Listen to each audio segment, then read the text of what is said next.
మా అందరి అభిరుచులకి ఏకైక ఎంపిక మానేపల్లి జ్యువెలర్స్. తరతరాలుగా తరగని స్వర్ణ బంధాలు మన మానేపల్లి జ్యువెలర్స్. అందరికీ నమస్కారం.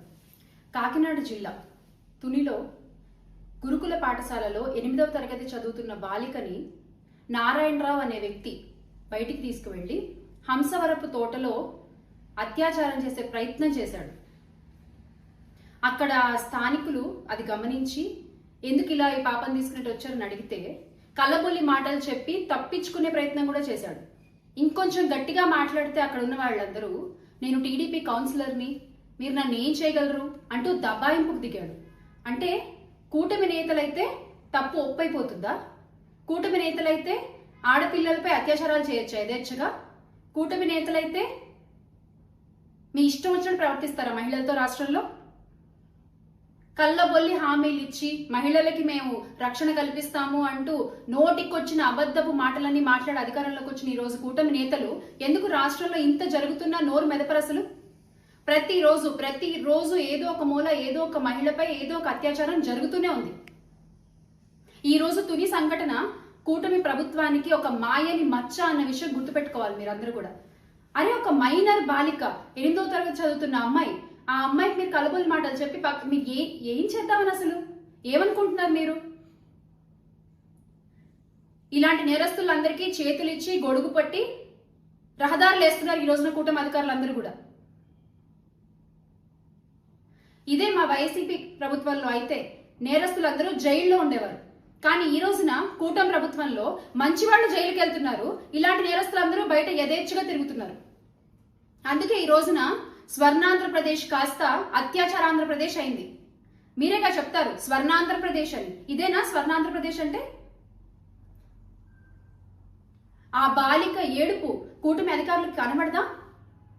ఈ మహిళల బాధ కూటమి చెవులకు వినపడదా?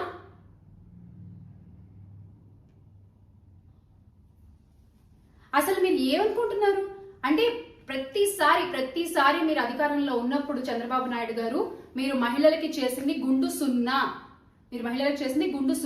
ఈ రోజున మీ అధికారంలో, మీ కూటమి అధికారంలో, టీడీపీ జనసేన బీజేపీ మీ కూటమి అధికారంలో మహిళల భద్రత కూడా మీ చేతుల్లో బందీ అయిపోయింది. ఈ రోజు మహిళా భద్రత కూడా మీ చేతుల్లో బందీ అయిపోయింది. ఇంకెంతమంది మహిళల ఆర్తనాదాలు వింటే కూటమి అధికారుల చలనం వస్తుంది?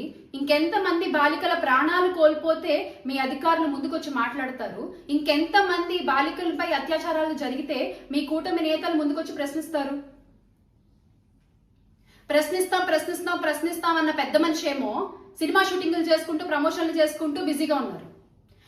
మొన్న ఉప్పాళ్ళలో 100 రోజులు టైం ఇవ్వండి అని అడిగినట్టు బాలికల అత్యాచారాలపై కూడా ఇంత టైం ఇవ్వండి అని అడుగుతారా?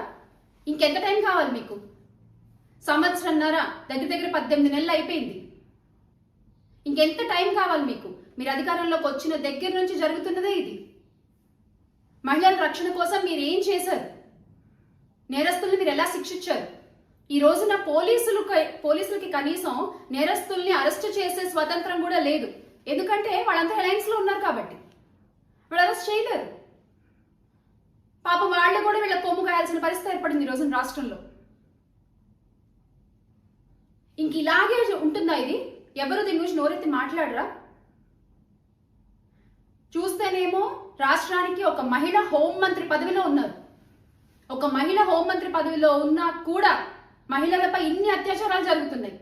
ఏమన్నా అడిగితే మాకు అండర్స్టాండింగ్ ఉంది, మేము కలిసి పనిచేసుకుంటున్నాం, మేము 15 ఏళ్ళు ఇలాగే కలిసి ఉంటాం అంటారు.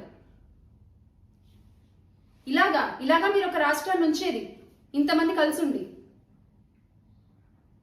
ఒక్క వ్యక్తి ఎటువంటి పొత్తు లేకుండా గెలిచి రాష్ట్రాన్ని 5 ఏళ్ళు ఎంత సుపరిపాలన చేశారో, మహిళల కోసం ఎలాంటి యాప్లు తీసుకొచ్చారో, వాళ్ళ రక్షణ కోసం ఎంత ఆలోచించారో, వాళ్ళు స్వయం ఉపాధి కోసం ఎంత కష్టపడ్డారో, ఎంత తపన పడ్డారో రాష్ట్ర ప్రజలందరికీ తెలుసు. ఒక అన్నలాగా ప్రతి మహిళను రక్షించుకున్న ఘనత వైఎస్ జగన్మోహన్ రెడ్డి గారి ప్రభుత్వాన్ని గత 5 ఏళ్ళు కూడా. కానీ ఈ రోజున యాప్లు ప్రవేశపెడతారు. మీరు ఎగ్జామ్లో టాపర్ పేపర్ చూసి కాపీ కొట్టి యాప్లు ప్రవేశపెడతారు. సేమ్ దిశ యాప్ని కాపీ కొట్టి శక్తి యాప్ అని పెట్టారు. కానీ ఏం చేస్తుంది ఆ శక్తి యాప్? ఏమైపోయింది ఆ శక్తి యాప్ ఈ రోజున? ఒక్కళ్ళు లబ్ధి పొందిన వాళ్ళు ఉన్నారా అని ప్రశ్నిస్తున్నాం శక్తి యాప్ ద్వారా. ఒక్కళ్ళు ఉన్నారా? ఎందుకండి మీరు యాప్లు ప్రవేశపెట్టి? ఎందుకు చెప్పండి? ప్రతిరోజు వయసుతో సంబంధం లేకుండా మహిళలు ఇబ్బంది పడుతున్నప్పుడు, మహిళలపై అత్యాచారాలు జరుగుతున్నప్పుడు, ఇంతమంది మహిళలు కన్నీరు కారుస్తున్నప్పుడు మీరు ఎన్ని యాప్లు ప్రవేశపెట్టి ఎందుకు? ఇప్పటికైనా కళ్ళు తెరిచి ప్రజల సమస్యలపై దృష్టి పెట్టి, ముఖ్యంగా మహిళల కోసం ఆలోచించి మీరు మా రక్షణ కోసం ఏమి చట్టాలు తీసుకొస్తారు, ఏ యాప్లు తీసుకొస్తారు, ఎలా వ్యవస్థను సృష్టిస్తారు, దయచేసి బయటకు వచ్చి చెప్పండి. మీరు మా జగన్మోహన్ రెడ్డి గారు వేసుకున్న షూస్ మీద పెట్టిన శ్రద్ధ రాష్ట్ర పరిపాలనపై పెడితే బాగుంటుంది. ఖచ్చితంగా మహిళా రక్షణ కానీ, వ్యవసాయ రంగం కానీ, విద్యారంగం కానీ, ఆర్థిక రంగం ఏదైనా సరే ఈ రోజున మళ్ళీ బాగుండాలి అంటే అందరూ జగన్మోహన్ రెడ్డి గారి వైపు చూసే పరిస్థితి ఉంది రాష్ట్రంలో. మళ్ళీ ఖచ్చితంగా ఆయన అధికారంలోకి వస్తారు, ప్రజలే తీసుకొస్తారు, మళ్ళీ ఆంధ్ర రాష్ట్రం బాగుంటుంది. Make Andhra great again with Jagananna. జోహార్ వైఎస్ఆర్, జై జగన్.